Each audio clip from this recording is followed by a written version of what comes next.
been doing all the communication. So I bought two bikes. I learned a bit of the bike mechanics.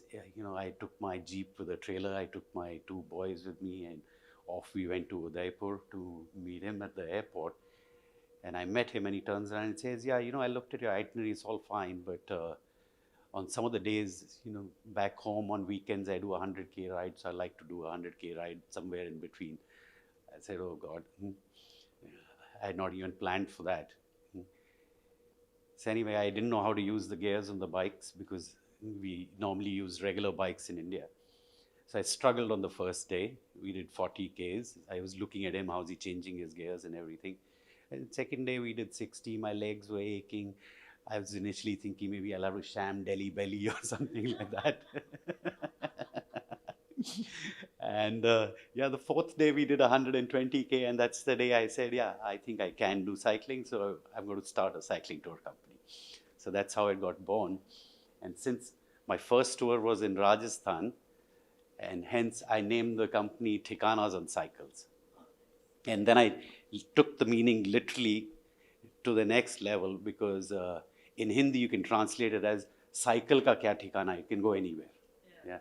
So that's how we've done that. I did a lot of cycling tours in Rajasthan, in Kerala, the same route back and forth, series. Some of these were even German series. If we said we are cycling 60 kilometers that day, it would mean 60 means 60.0, not 60.1 or 59.9. So I was learning communication, because we in India are a little poor in communication. We try and overlook at things. If the road has got potholes and is bad, we probably in our definition relatively turn around and say not so bad. Okay. Which is actually, from an international perspective, it's terrible. So because of these things, sometimes I've even heard, you guys are always lying. So there are certain tours of mine which are crazy, where I run a tour from all the way from Kashmir to Kathmandu, 60 days. I actually have my medic coming in from Scotland. I might have a tour leader coming in from Quebec. My assistant tour leader maybe from South Africa. And that's how we execute some of these tours. So the roads have become completely populated in India. I've stopped cycling in Rajasthan. I've stopped cycling in Kerala. You can't cycle, it's unsafe. Our population and cars are multiplying at the rate of as if it's like bunnies on an energy drink, multiplying that at that rate. So we've had many challenges. I've had to redo the business, remodify the business a few times. Initially, when we didn't realize in those days, we were actually running an unsustainable operation. We would have people on the bikes. We would have a line of cars trailing us at the back at 20 kilometers an hour, burning gasoline. And we were saying, oh, we are doing cycling tours, we are sustainable.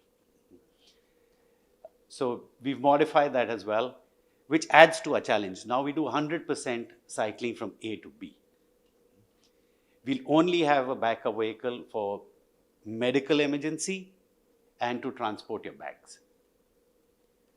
So that's how we've modified our cycling tours. We've literally paved all the roads in India on our bikes.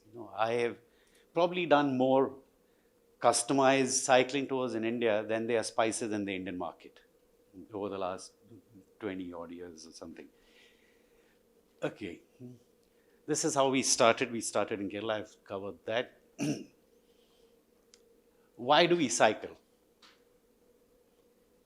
You fly over a country, you only see thin air or a hazy ground down below. You sit in a high-speed train, it's like a flashlight of things. You sit in a car, in a closed air-conditioned car traveling from A to B, you're not seeing anything much. Maybe except for a bit of conversation with the driver and a quick look here and there, or if he brakes hard, you say, oh, where are you looking at the traffic?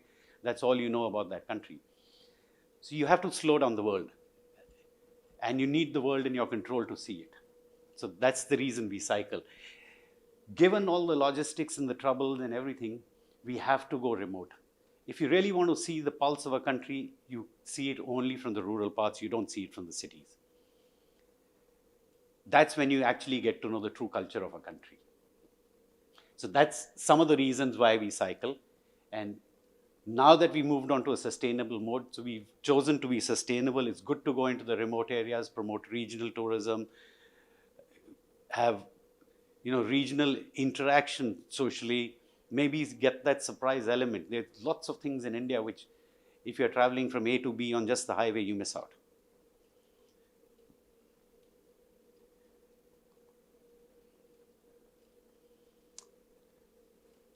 Okay. This is what I was talking about, that you miss out on the unique perspectives. If you've got controls in your hand, you see a great moment, you stop, get off, take a picture.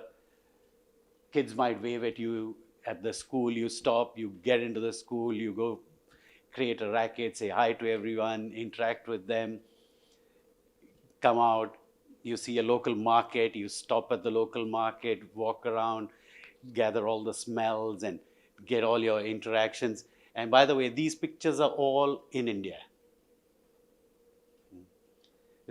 We've got such a diversity of things, and these places you'll only get to go to if you're on a cycle. If you're in a car going from A to B, you miss out on all this. So that's one of the reasons we cycle. Look at the beautiful interactions. You stop, you get to meet people, shake hands with them. And this is what is, I would say, real exposure or an interaction. Challenges and solutions. As I told you, it's one of the most challenging businesses to be in India in the tourism line, cycling. Given 1.4 billion people, finding the right roads is difficult. Even if you find the right road, remote place, the challenge is there a hotel there? Is there a hotel that can handle the capacity, the number of people? Is there a hotel that can match up to the standards that you want in that route? I'm assuming we find all that. The challenge is you need to book in advance. Even if one hotel in between you don't get reservation, you start your homework again, trying to find a new route. So it's a chicken and egg story. You look at what are the interesting things that you find in this route. You run the route, dry run. You look for, is there mobile connectivity? Is there emergency? Where's the closest hospital in case somebody falls down? You have to imagine the worst scenarios when you plan.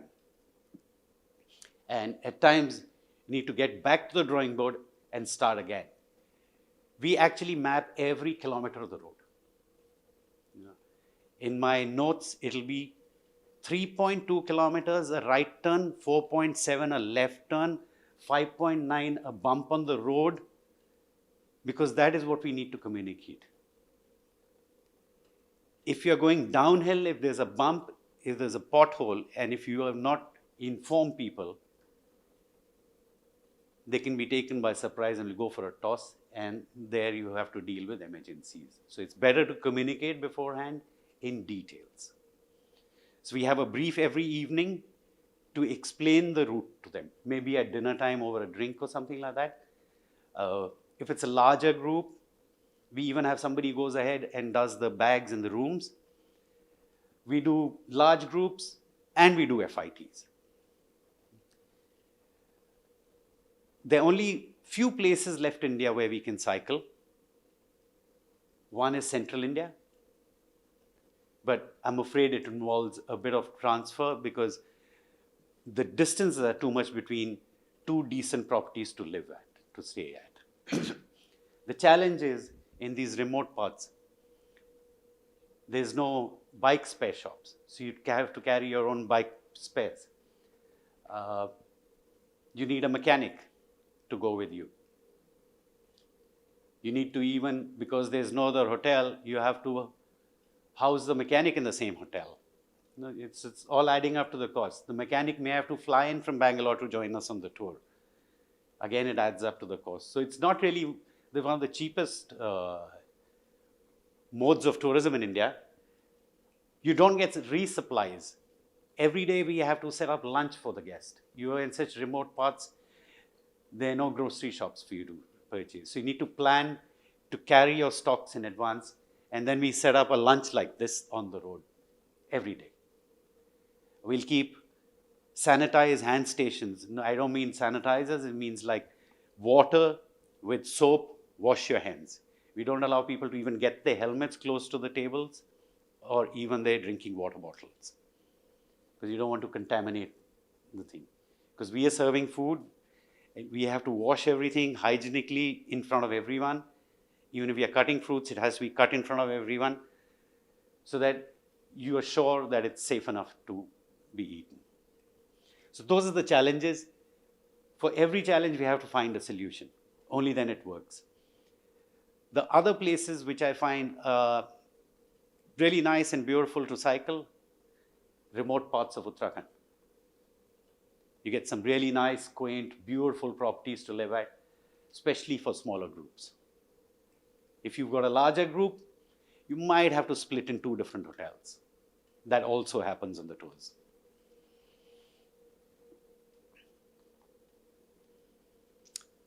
Yeah, customization. He has a different need, and he has a different need, and his wife has a different need on the tour. So we need to customize as well. You know, there may be a day somebody's unwell, cannot ride, needs to be transported. You know, so a lot of customization has to be incorporated in the tours, which adds to various complications on the tours. Customization, even to the extent that I may have scouted and I found there's a wonderful temple that we must go to. So we might get to a certain point, we all stop, and I tell them, we're going to take a 2-kilometer hike to get up to a temple, guys, on the way, and then we come back down. So that's the deviation that we've given you, which is a surprise element. There's a lot of surprises we keep building into our tours, which adds to the excitement. Trust me, there's so many surprises in the rural parts, you'll be amazed. All of a sudden, we might stop, and we are sitting in the middle of women in the hills who've come back with hay on their head and are sitting on the road, and we sit and have a chat with them.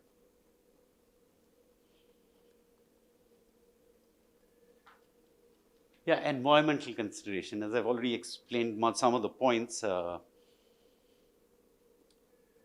we have to try and keep our footprint at the lowest, given that, you know, we are trying to be a sustainable tourism company.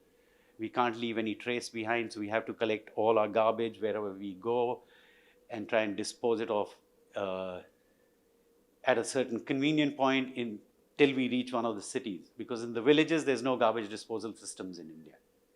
So that whole garbage has to be, you know, carried with us. If it's pips and peels, yeah, we even offer it to the villagers and they take it for their cattle. So that's one of the ways of disposing of our pips and peels. It's happened once in Bhutan. There's a motorcycling tour that went, and they camped somewhere and left their litter. Blanket sanction, no motorcycle tours in Bhutan from India. So, you know, we have to be very careful. We do cycle in Bhutan as well, so that's how I know all these things.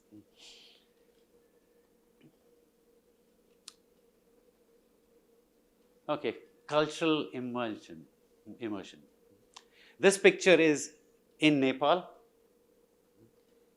He's the chief minister of that state who's come in the morning to meet us because he's heard international tourists have come to my place.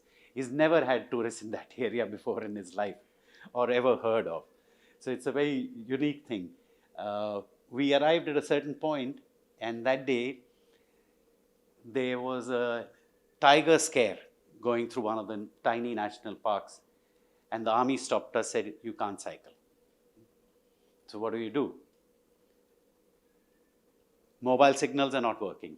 So you ask the police guy, is there, a small village or something close by? He says, yeah, yeah, yeah, it's 2 kilometers behind. Quickly go there, rent 20 electric tuk-tuks. Each guy with his cycle in the tuk-tuk is going through the national park. They get on the opposite side, they start cycling again. Yeah? These beautiful things happen only when you're on a cycle. You interact so much with the local community. You do so much of rural promotion. The disparity between the rich and the poor is constantly increasing. So if you go into the rural parts and try and encourage rural tourism, it just helps them economically and elevates them and lifts them up.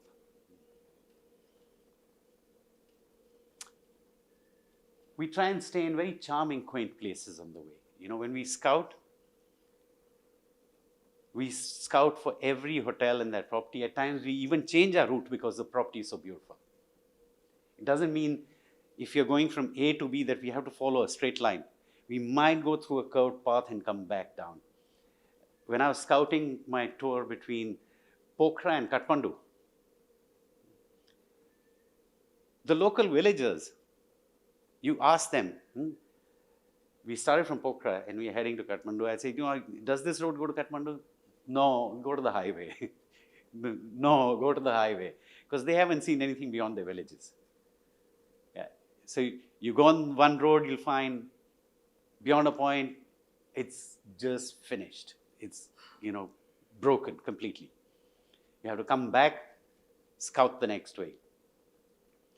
In fact, on my last tour, all of a sudden, we try and do the road, the dry run even last minute before the tour starts. So you have the exact road conditions. So we did the tour and we figured out one of the roads that we were going to cycle on.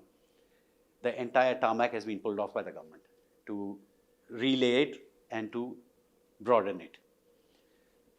So what do? That same day you've arrived, you hire a car and you run to try and find a new route. You scout, you come back in the night, you make a GPS log, you put it up on the group saying, hey guys, this track has been updated, now you got a new GPS track, please download it from your apps, and you follow this, these are the new set of instructions, and this is what we do. There's some beautiful roads between Pokhara to Kathmandu, which people have not even heard of. Beautiful villages that you go through, spectacular scenery, mind-blowing snow-capped mountains, which you'd never go through if you were not on a cycling tour. You'd be going on the highway otherwise. This is a beautiful property that we stay at in one of the trips in Pokhara to Kathmandu.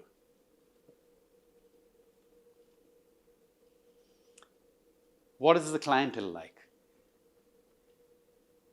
Because these trips aren't cheap, they're a little expensive. It's people who are 60 plus who have the money and the time. Average age on my cycling tour from Kashmir to Kathmandu, 64. Oldest couple, husband, wife, 74. Cycled every inch. So that's the profile. I can't say this is a cutoff age because fitness is purely in your own hands. And it's nothing to do actually with physical fitness, it's all in the mind. Running, all in the mind.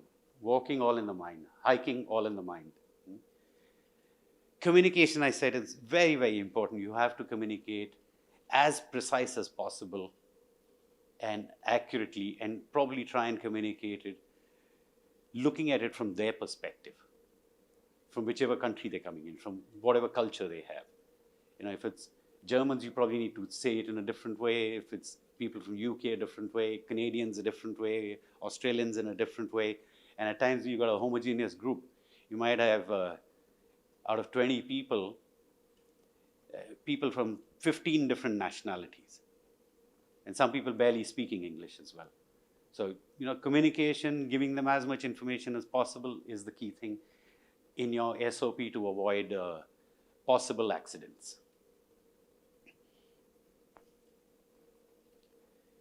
This is what I would recommend in today's day and age in this part of the world. Rishikesh, Pithoragarh, both the places have airports to fly in and out. You can do this in 10 days. On some of the tours, we've even done this in 5 days because they were, fit riders and we could do longer distances. But there are opportunities, there are hotels to, reduce the distance. It can be customized based on every group, on their needs and requirements. We love to even take breaks in between. We get to a beautiful place. We say, I think we've been cycling for 3 days. Let's have a break in between. We might stay for 2 days there. We might go for a little hike in between or do something else, or maybe just simply relaxing. Pokhara, Kathmandu also, we normally do it in 5 days, but I would say it can be varied between 7 to 8 days. Central India, the distances are a little too much, so it does involve a transport. Although it's spectacular, it's beautiful, but from a sustainable point of view, it's not my favorite. Those are details. If anyone wants, can either get it straight from me or you can click a picture from here as well. Or you could come and meet me at the table and we can talk about this and my little home, which we've converted into a small boutique hotel. Yeah. Any questions? I'm happy to answer them. I did have bikes when I was doing series groups because they don't really bring their bikes. I provide all that. But ever since I've changed my business model, I'm not doing series and groups. I recommend if you're on a longer tour, bring your own bike because you're more comfortable with your own bike. You know how your brakes work, how the seat is. You don't want to get sore bums. So I recommend bring your own bikes. It's better. Bring your own spares. Our mechanic will deal with whatever difficulties you have on the tour. It's just a marginal extra cost of flying in your bike, but it's better that way. Central India, what I mean is Orissa, the tribal belt, Chhattisgarh, the tribal belt, and then you enter into Kana, Bandhavgarh, and then Khajuraho, and you can end at one of the bigger cities to fly out. Or you could even start the tour from internationally fly into Bombay, and then you come down to Nagpur, and then Satpura range we come upwards. That's because the state is too large, so you cover that belt of it. I personally prefer this because these tribals will no longer be tribals in time to come. So this is the last few years that you can actually see them in their true state where they look like Africans in India. So those pictures that you saw, I was with those tribals, and that's in remote villages in Orissa. Central India is so big. Why not do smaller versions of that? I mean, 15, 20 We can. So I said every tour can be customized. It's purely based on your needs. So if you say, my need is, I'm more interested in not covering the entire state, I'm more interested in just the tribal areas, yeah, we can have beautiful 10 days in that tribal area. Every weekday is a different market in those areas. So, you go one day to this market, the next day to this market, and the third day to the third market, and you can cover that. So it's purely based on what you want. That's what I said. Customization is the key here. Can't be one product fits all. I've done a lot in South India as well. What do you recommend? The roads are too crowded. Too many people, too many cars. I would say the bunnies are on Red Bull there. The cars are literally like bunnies on Red Bull, multiplying, populations multiplying. A lot of Kerala, I've done a lot of Tamil Nadu as well. The only road I would recommend in somewhere in the south is probably the coastal road from Bombay to Goa. You're getting mistaken. There is a road which goes along the beaches, very tiny road. You need to take the ferry at 7 points to get to Goa. Many people know about this because normally people when they travel Bombay, Goa there are two highways. You'll be on either of the two highways. Yeah. One is the regular highway, the other is called the coastal highway. So when I say the coastal route, you're thinking of the coastal highway. Yeah. No, not that. I've done that about 3 times. We used to run a trip. I'd say break it up into 7 to 8 days. 7 to There's a bit of challenging climbs up and down there. The gradients are quite a bit on those climbs. I used to run a tour which we used to run from Agra to Kanyakumari. Mm. So when we get to Bombay, we used to enter in from the ferry and exit out also from the ferry, and then we take the coastal route heading down to Goa, and then Karnataka coastal, Manipal, Mangalore, and all that. Then, as soon as you get to Kerala, you have to come a little in because the coast is too populated. But I'm afraid now it's too crowded. The only section that's left is this one. We try and avoid dirt roads because, you know, if somebody is bringing in a hybrid bike with not so fat tires and you put him on gravel, on a little bumpy road, you know, he'll be, kidneys and liver will be getting a good massage that day like this. Have you ever had children? Yes, we've had children on the trip. We've had 10 years and above. Oh, nice. You know, you'd be surprised. Kids actually have a lot of stamina and a lot of determination in their mind, which we underestimate. Yes. So we've had trips where both husband and wife have been there and they've brought their kid as well. And the whole family has been cycling together. It's one of the nicest ways to see this country. And we are constantly just promoting, you know, traveling by cars from A to B, and that's what our itineraries are designed around. They have such pure hearts in the rural parts, I can't tell you. We get to places where they've not seen tourists on cycles. They've never seen an international tourist in some of these places. When you get to that village, they are like in awe. You get to a tea shop, the whole village will collect up to interact with you, and the shopkeeper is not going to charge you a single rupee. He'll say, no, it's from me, it's from me. You know, they have a heart like that. Okay, thank you very much, guys. Yeah.